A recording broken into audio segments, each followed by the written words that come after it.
Listen.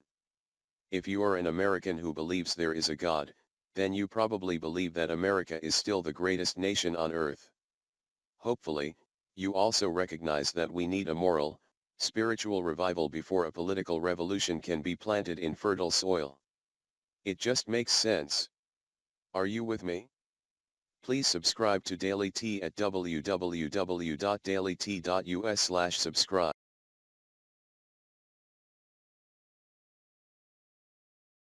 Following God rather than men. Daily Jot by Bill Wilson.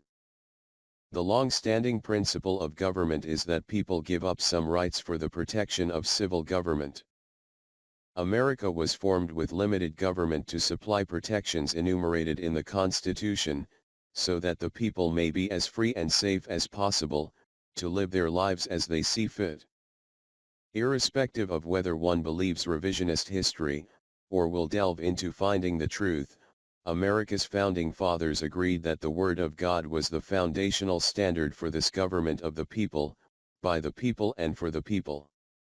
Hence the reference to rights endowed by the Creator. Laws were created to provide protection and order to society. This is the model God gave Moses. We are subject to this system. Paul wrote in Romans 13:1, "Let every soul be subject unto the higher powers. For there is no power but of God, the powers that be are ordained of God." He goes on to say that rulers are not a terror to good works, but to evil. Verses 7-8 say, "Render therefore to all their dues, tribute to whom tribute is due, custom to whom custom, fear to whom fear, honor to whom honor. Owe no man anything, but to love one another, for he that loves another has fulfilled the law." He then writes about the laws found in the commandments and how we must follow them.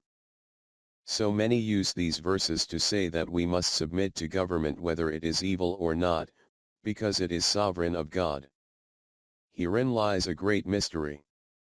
In verse 12:21, the last verse before Romans 13:1, Paul writes, "Be not overcome of evil, but overcome evil with good." So what if a government is evil? Christ is the example. He subjected himself to the rulers and the government, but stood firm in the laws of God. His example revolutionized the world and its governments. Peter and the apostles were told by the ruling authorities to not preach the gospel. They did it anyway, saying in Acts 4:19, "Whether it be right in the sight of God to hearken unto you more than unto God, judge ye," and in 5:29, "We ought to obey God rather than men." So do you follow government and men even if they are evil, or follow God? Is silence and inaction approval? The prophets of the Bible point toward terrible things occurring as the world enters the end times. It seems that the United States President's policies supporting the death cult of Islam are part of the positioning of God's end-time plan.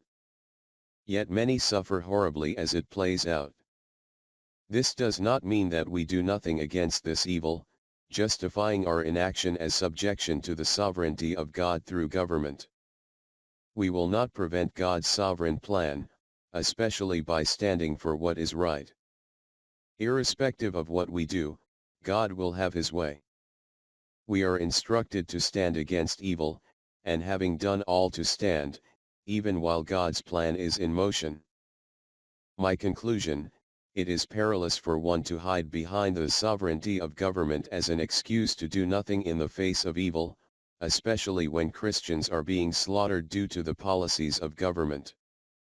Have a blessed and powerful day. Bill Wilson. www.dailyjot.com